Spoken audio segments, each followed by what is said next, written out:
Okay, let's unpack this.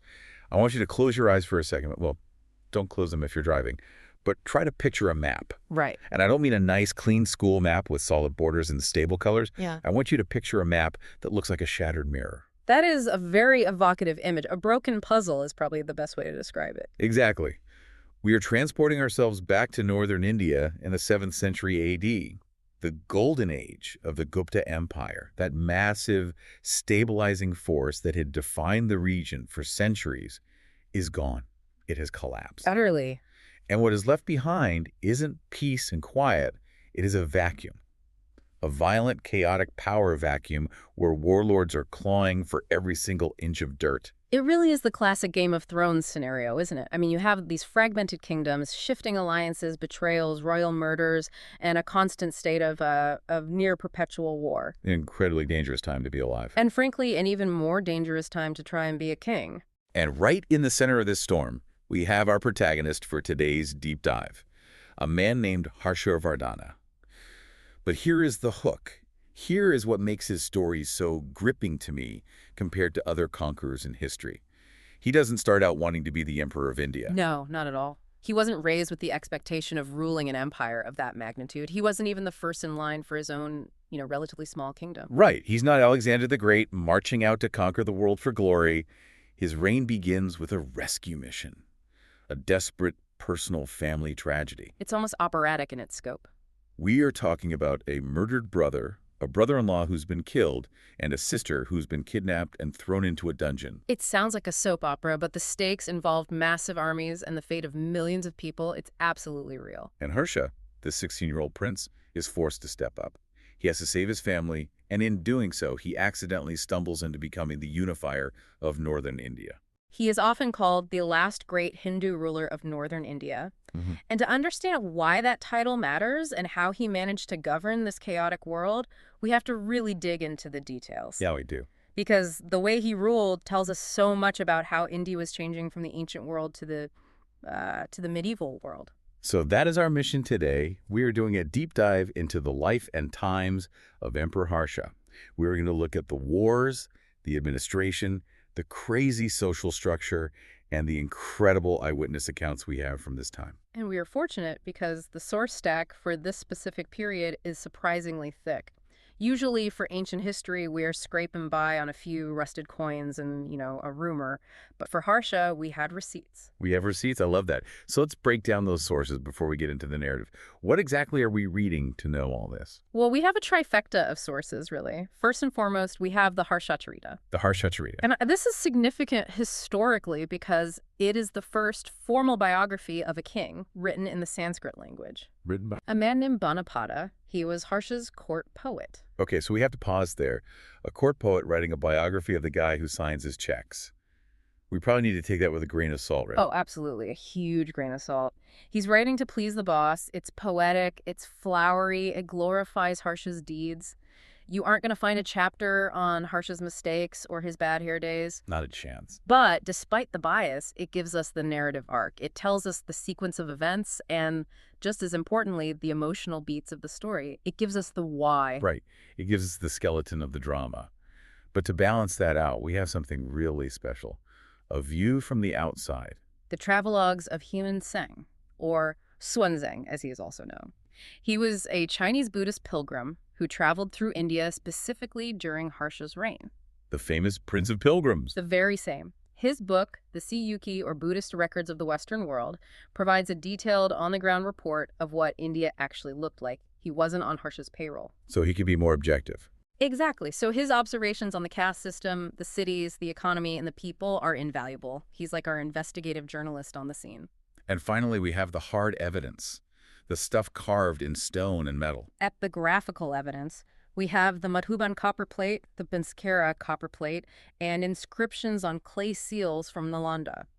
These are legal documents, essentially. They verify the genealogy and the claims made in the poetry. Okay. And, of course, the eye-hole inscription, which tells a very different side of the story regarding Harsha's military record. But we will definitely get to that juicy bit later. I can't wait for the eye-hole part. It's rare to see ancient trash talk carved in stone. Yeah. But let's start at the beginning. Segment 1. The rise of the Vardhan dynasty. We mentioned the power vacuum. Let's get specific. Who were the big players before Harsha took over? Okay, so let's look at that shattered map post-Gupta. The Guptas are gone. Their centralized control has evaporated. In the west, in the region of Gujarat, you have the Maitrakas. Their capital is Vallabhi. The Maitrankas. And they are powerful. They control the western trade routes, the coast. Very wealthy. Got it. Matrakas in the west. In the central regions, around Agra and Oudh, the heartland, you have the Mokharis. They are a very prestigious lineage. They see themselves as the rightful successors to imperial power. Okay, so they're the old money, so to speak. You could say that. And then in the western Deccan, down toward the south, you have the Vakatakas holding court. So it's a Mexican standoff. Yeah. Everyone is eyeing everyone else's territory, waiting for someone to blink. Pretty much. And then north of Delhi, in a place called Tanzwar, located strategically between the Sutlej and Yamuna rivers, you have a family called the Pushyabutis. The Pushyabutis. Mm-hmm. That's Harsha's family. But they weren't always kings, were they? No, that's a key point. They started out as military officers, generals, essentially feudatories for the Guptas. They were in service to the empire. So they were originally part of the system. Right. But as the Gupta Empire dissolved, they decided to go into business for themselves. They established an independent state and founded what we call the Vardhan dynasty. And the man who really builds the foundation, the one who turns them from local officers to real kings, is Harsha's father. Harshavardhana. He rules from about 580 to 605 AD. And he is a scrapper. He isn't just sitting in the palace counting his money. The texts describe him as a lion. He fights the Gurjaras. He fights the Huns. The Huns, the same group that terrorized Rome? The Huna people in India, yes. A branch of the same groups that were pushing into Europe. They were very dangerous invaders from the northwest and a major destabilizing force. Prabhakaravartana fights them off and extends his influence all the way to Malwa in Gujarat. So he's the one who makes them a serious player. He turns Tanzwar from a small principality into a serious contender in North India. He gives them legitimacy through military victory. But he knows that swords alone aren't enough. In a fragmented world, you need friends. You need alliances. Strategic marriage. This is politics 101 in the ancient world. Prabhakaravartana has a daughter, Rajasri. He decides to marry her to Graharban, the king of Kannauj. That's the Maghari king, the prestigious ones. Right. Remember the Mokharis in Agra and Oudh? By marrying his daughter to their king, he unites the Pushyaputis and the Mokharis. It's a massive power block. A brilliant move. It connects Tanzwar and Kannauj, creating a unified front across the Central Plains. It's a check against all their rivals. So everything looks great. The father is strong, the daughter is queen of Kannauj, the alliance is set. It looks like the Vardhans are set to dominate for a generation. And then the tragedy begins. It comes in waves, one after another, like a tsunami. First, the father, Prabhakaravartana, dies around 605 AD. Natural causes. It seems so, an illness. But his death leaves the throne to his eldest son, Rajavardhana. This is Harsha's big brother. Rajavardhana takes the throne. And the sharks start circling immediately. Immediately. The enemies of the Vardhans saw the death of the old lion as an opportunity. The ruler of Gauda, that is in Bengal, a man named Sasanka, sees an opening. Sasanka. He conspires with the king of Malwa. They decide this new alliance is too dangerous to be allowed to exist. So Sasanka is definitely the villain of the first act here. In the narrative of the Harshacharita, yes, absolutely. He is described as treacherous, cruel, a real piece of work. He invites the new king, Rajavardhana, to a meeting under a flag of truce. Oh no. And then he murders him, treacherously. He kills Harsha's brother. But he doesn't stop there. The alliance attacks Kannauj at the same time. They kill the Maghari king, Grahavarman Rajasri's husband. So the brother-in-law is dead too.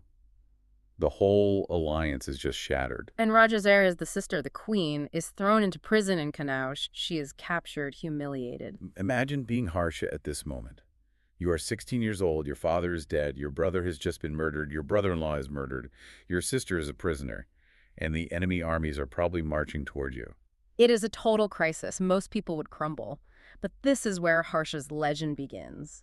We know that Rajasri manages to escape from prison, but she is distraught. She flees into the Vindhya forests. The Vindhya forests were wild, dangerous places back then, full of tigers, bandits. Yes. And in her grief, widowed, hunted, her family destroyed, she resolves to commit sati. She plans to burn herself alive on a funeral pyre to escape the shame and grief. So Harsha takes charge in 606 AD, and he doesn't sit on the throne and hold court, he moves. The sources describe a frantic rescue mission. Harsha takes the army, but not to fight Sasanka directly, not yet. He rushes to the Vindhya forests. He is looking for his sister. And he finds her just in time. The story from Banabhatta is incredibly dramatic. He says that Harsha was guided by a local Buddhist monk and found her just as she was about to enter the fire. He finds her. He saves her. That moment. If he arrives an hour later, history is different. Completely. Because by saving Rajasri, he doesn't just save his sister. He saves the legitimacy of the Maukharari alliance. Remember, the Maukharari king was dead with no heir. Right. The nobles of Kanauj, the magnates as the texts call them, they looked at Harsha. They needed a protector. He was their only hope, really. Exactly. He was the brother of their queen. He was the only one left standing who could protect them from Sasanka and the Malwa king. So they invited him to take the throne of Kanauj as well. So they offer him the throne of Kanauj. They invite him to take it. Now, interestingly, Harsha hesitates. The sources say he actually sought advice from a statue of the Bodhisattva Avalokitesvara before accepting. He asked for divine guidance. That's quite a story. And the advice was to accept the responsibility, but to be humble. The Bodhisattva supposedly told him not to ascend the lion throne immediately and not to use the title of Maharaja. So he plays it cool. Very cool. He accepts the government, but takes the modest title of Rajputra, Prince, and Soladitya. Smart. Don't look too ambitious too fast. Win the trust of the nobles first. Exactly. But the result was the unification of Tanzwar and Kanauj, and Harsha, over time, shifted his capital from Tanzwar to Kanauj. Why move the capital? Tanzwar was his home, his family's seat of power. Kanauj was simply better positioned for an empire. It was in the middle of the Doab, the land between the two rivers, the Ganges and the Yamuna. It's incredibly fertile agricultural land. The breadbasket. Right. And it controlled the trade routes moving east and west. It became the new center of gravity for North India. If you controlled Kanauj, you controlled the heartland. So he has the base, he has the capital, now he needs justice. This brings us to segment 2. Conquests and the limits of empire. He had a lot of enemies to deal with. He had a ledger to balance. First on the list was Devagupta of Malwa. He was the one who had been involved in the targeting of Rajasri. He was the junior partner in the crime. And Harsha crushed him. Devagupta was killed. That was step 1. But Sasanka of Gauda, he was tougher. Gauda is Bengal. That's a long march from Kanauj. And Sasanka was a powerful ruler in his own right, a real adversary. Harsha knew he couldn't just brute force it, so he used diplomacy. He looked at the map and saw that on the other side of Bengal was the kingdom of Kamarupa. That's modern-day Assam. Correct. The king there was Bhaskar Varman, so Harsha formed an alliance with him. They squeezed Sasanka in a pincer movement. Harsha from the west, Kamarupa from the east. Classic strategy. The enemy of my enemy is my friend. It took time. It wasn't an overnight victory. But eventually, after Sasanka died, Harsha was able to fully subjugate the Gauda Empire. This gave him control over the eastern territories, including parts of Odisha. So he controls the east. What about the west? The Maitrakas in Gujarat, the ones who control the coast. The Maitrakas of Vallabhi, there were hostilities there. Harsha fought them initially. But again, Harsha was a pragmatic man. He realized that a permanent war on his western flank was bad business. It drains the treasury and leaves you exposed. So another marriage alliance. Another marriage alliance. It seems to have been his go-to move. The hostilities ended when Dhruvapada, the Maitraka king, married Harsha's daughter. Welcome to the family. Now stop attacking me. Precisely. Vallabhi became a subordinate ally. Harsha didn't rule it directly, but they were on his team. It secured his western border and gave him access to those rich ports. Okay, so he's got the north locked down, he's got the east, he's got the west. Naturally, he looks south. He wants to expand into the Deccan. He's called the Sakalato Apathanatha, the lord of all of North India. Now he wants to be lord of all of India. But there, he meets his match. The southern wall. Pulikazin II, the Chalukya king. This is one of the most famous rivalries in Indian history. Harsha versus Pulikazin. It's like the heavyweight championship of the 7th century. It really is. Harsha marched his troops, including his famous elephant corps, to the banks of the Narmada River.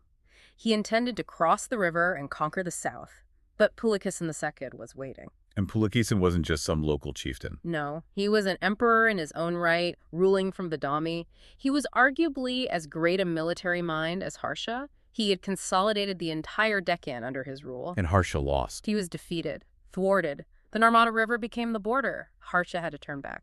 And we know this with such certainty because of the a-hole inscription. I love this part. Tell me about the pun. This is one of my favorite historical details. So the inscription was written by Ravikirti, who was Pulakesin's court poet. Just like Banabhatta wrote for Harsha, Ravikirti wrote for Pulakesin. And he wanted to make sure nobody ever forgot this victory. Wanted to rub it in. Completely. The verse says that the fear caused by the defeat by the sight of Pulakesin's elephants made Harsha's joy melt away. And Harsha literally means joy or happiness in Sanskrit. Exactly.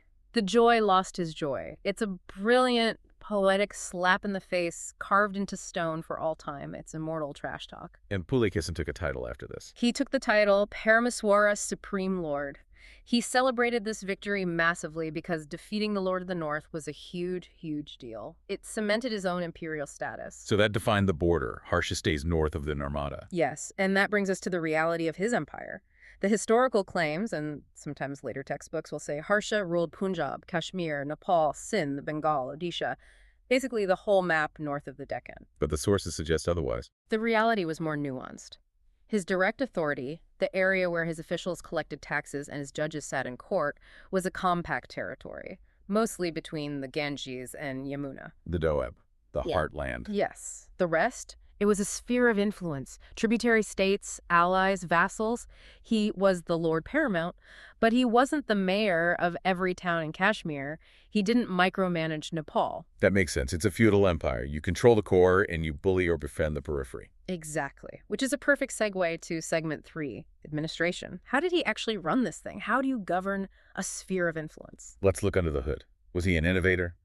Or just keeping the lights on with the old Gupta system? Harsha governed largely on the same lines as the Guptas. Why reinvent the wheel? The Guptas had a good system, but the key difference, the big shift, is that the system became more feudal and more decentralized under him. What does that mean in practice? Feudal and decentralized. For someone listening, what does that look like? It means power was shifting away from the center, away from the king and Kanauj, and towards local lords. And this is most visible in how officials were paid. In the earlier periods, under the Mauryas or early Guptas, officials might receive cash salaries, gold coins. Cold, hard cash. Right. But under Harsha, we see the widespread use of land grants to officials. Instead of a paycheck, the king says, I can't pay you in gold, so here are the revenue rights to these 3 villages. You collect the tax, you keep it, that's your salary. That changes the relationship, doesn't it? Because now the official has his own little power base. Exactly. He becomes a local landlord, he has tenants, he has authority. Over time, these grants become hereditary. The official son inherits the job and the land. They become powerful enough to challenge the king if the king is weak. This is the seed of Indian feudalism. It weakens the central state in the long run. But Harsha himself was strong enough to keep them in line. He was. The sources say he was constantly on the move, touring his domains, inspecting the administration. He wasn't just sitting in the capital. And he had a sophisticated council of ministers, the Mantri Parishad. Oh, yeah? The sources give us the specific titles, which I love because it shows the complexity of the bureaucracy. Walk me through the cabinet. Who sat at the table? Well, you had the Avanti. He was the Minister for Foreign Relations and War. So, Secretary of State and Defense combined. A very powerful guy. The most powerful, probably. Then you had the Simhananda, the commander-in-chief. Then you had specialized military commanders. Kuntala was the chief cavalry officer. Okay. And Skandagupta was the commandant of the elephant force. They had a separate general just for the elephants. That tells you how important they were. The tanks of the ancient world. If you controlled the elephants, you controlled the battlefield. You also had Jurgenvaja's royal messengers. And Banu, the keeper of records. Paperwork was essential even then. Especially then.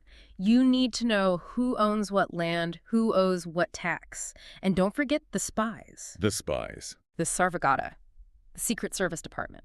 Harsha knew what was going on. He had eyes everywhere. How did they pay for all this? The army, the spies, the palaces? Revenue administration. Xuanzang, our Chinese pilgrim, tells us that traders had to pay duties at ferries and barrier stations. If you moved goods, you paid a toll. And the farmers.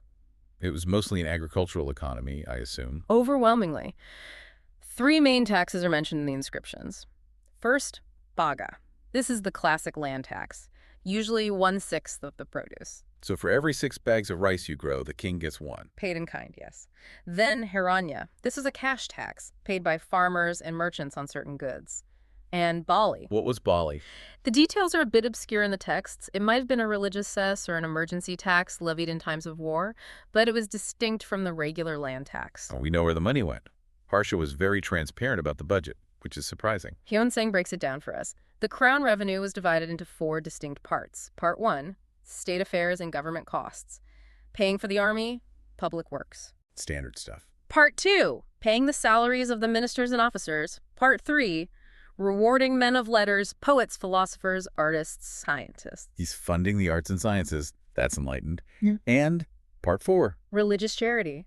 And he spent a full quarter of his state revenue on this. That is a massive amount of the budget to give away. Let's talk about law and order. Was it a police state? It was strict, definitely stricter than the Gupta era, which was known for being relatively mild. Under Harsha, treason plotting against the king was punished by life imprisonment. Not execution. No, imprisonment for life. But for other crimes, especially things like defying the law or major social offenses, they used maiming. Maiming, like cutting off hands and noses. Yes, cutting off a hand, a foot, the nose, the ears. It was intended as a permanent mark of shame and a very visible deterrent. And for determining guilt, they used trial by ordeal. Yes, which is always a wild concept. I always find that fascinating. How did it work? There were different kinds: fire ordeals, water ordeals, poison ordeals. The logic was that if you were innocent, the gods would protect you. If you walk through fire and don't get burned, you must be innocent. It seems so arbitrary to us. It does, but here's the interesting thing. Xuanzang, our Chinese observer, described the law and order as perfect. He said the government was honest and the administration was clean. But Xuanzang got robbed. The irony. The law is perfect. Now give me your wallet. Several times. He was traveling through the forests and bandits stripped him of his clothes and money, so clearly it wasn't that perfect. The highways weren't entirely safe. But relative to the chaos of the time, Xuanzang felt Harsha ran a tight ship compared to what he had seen elsewhere. Speaking of Xuanzang, let's go to segment 4, the Chinese lens. We really need to understand what he saw. He is the window into the soul of the 7th century. Xuanzang is one of the most important figures in Asian history. A true scholar-adventurer. He traveled from China to India between 630 and 643 AD. His main mission was to collect authentic Buddhist manuscripts and relics to take back to China. And Harsha was a fanboy. A huge fanboy. Harsha respected intellect above almost anything else. When he heard Xuanzang was staying in Kamarupa, Assam, Harsha sent a message to the king of Kamarupa. What did she say? He essentially ordered him, "Send the pilgrim to me, immediately." The king of Kamarupa hesitated, and Harsha sent a second message threatening him. He said, "I will come and take his head if you don't send him." I don't care what he's doing. Put him in a chariot. Basically, once Xuanzang arrived, Harsha treated him with immense respect.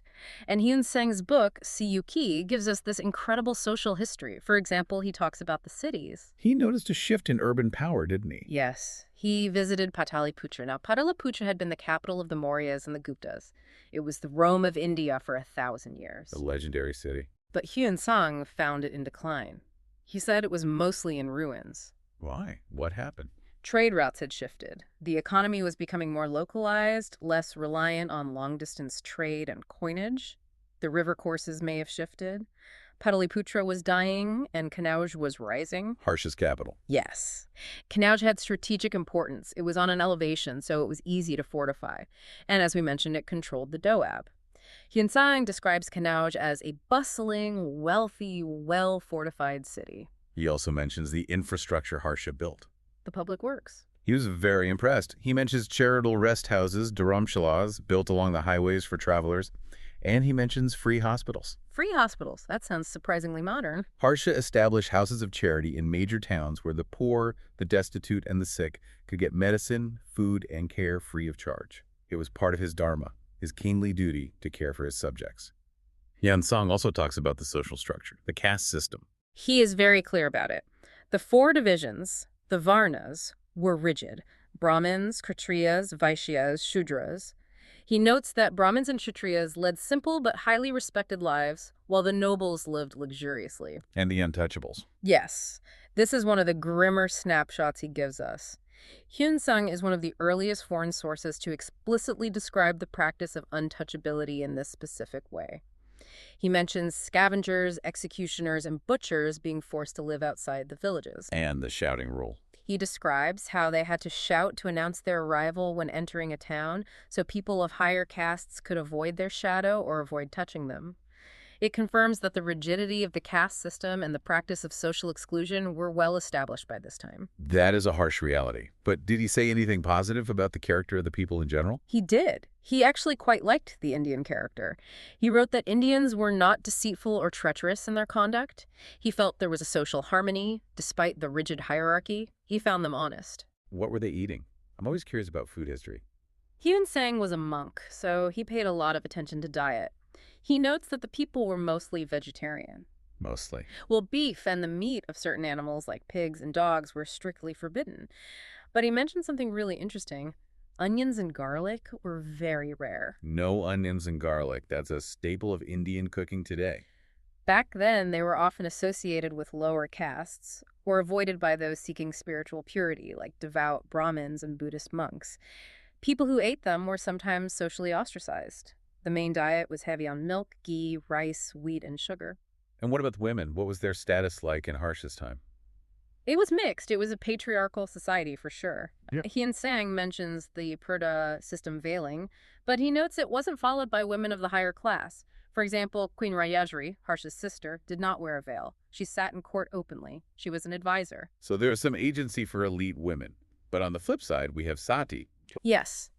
It was practiced particularly among the ruling classes. We already mentioned Harsha's sister trying to commit it, but the sources also mention Harsha's own mother, Yasomata Devi.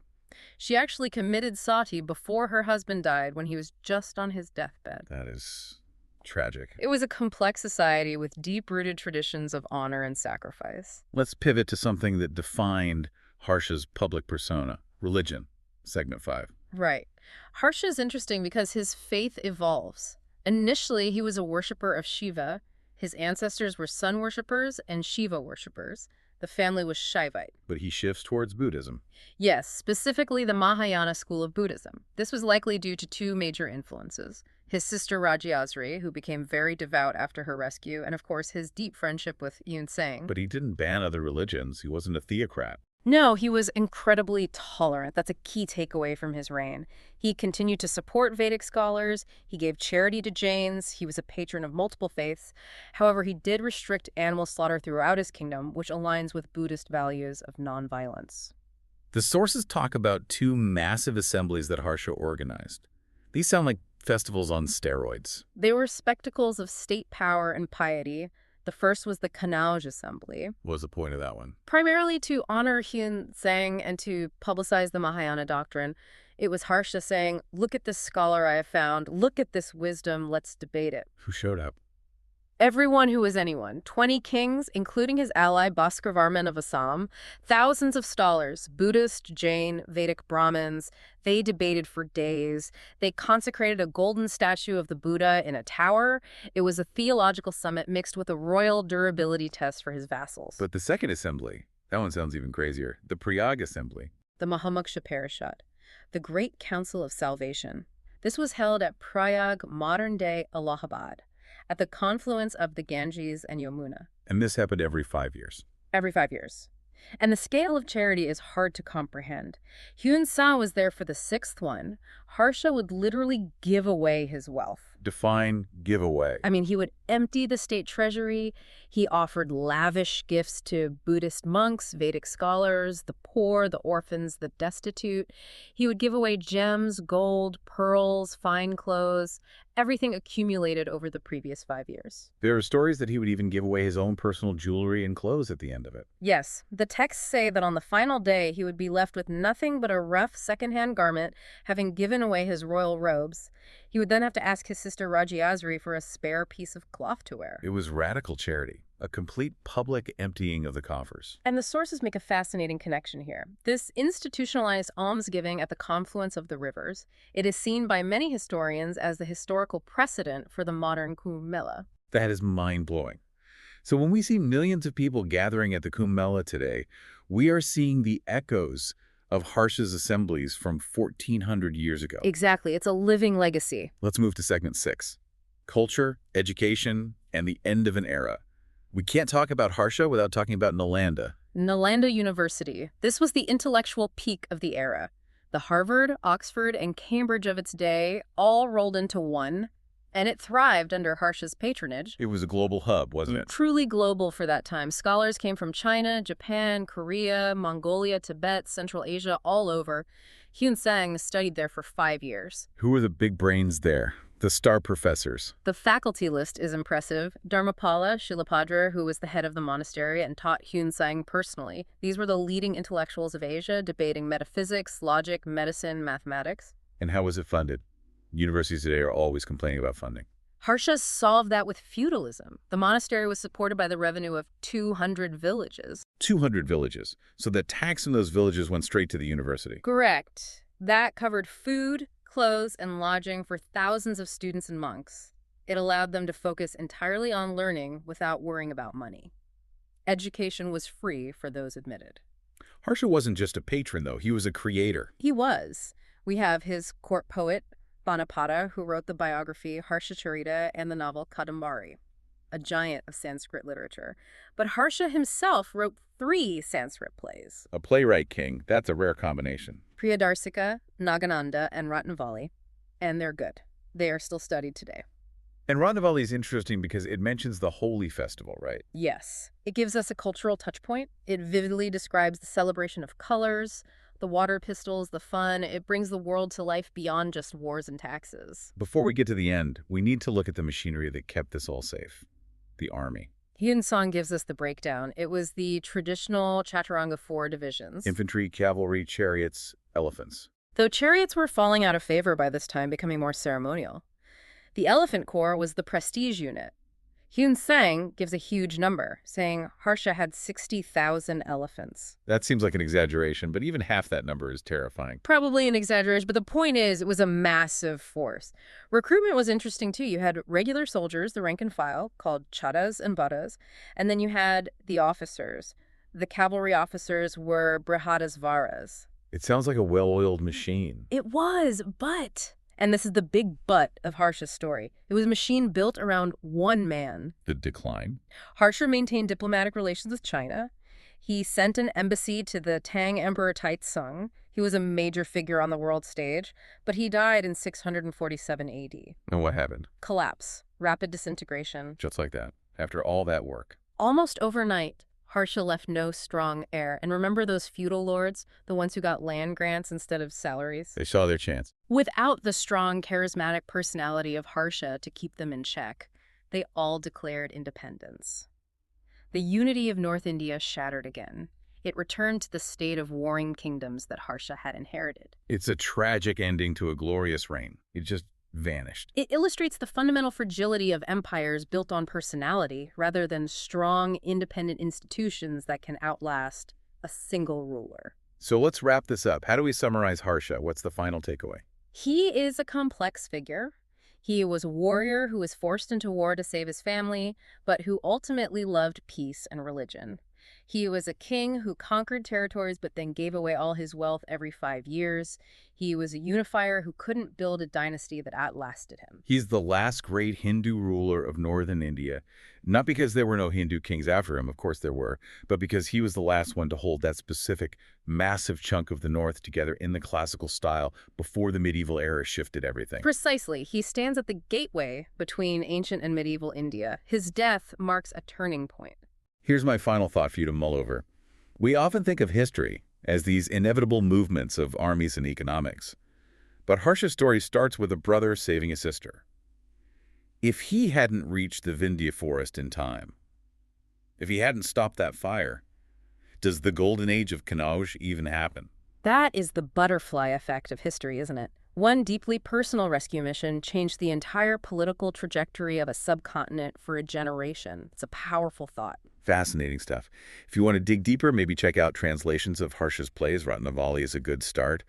Or read Xuanzang's travelogues. They're wilder than you think. Highly recommended. The stories are incredible. Thanks for listening to this deep dive. Keep asking questions.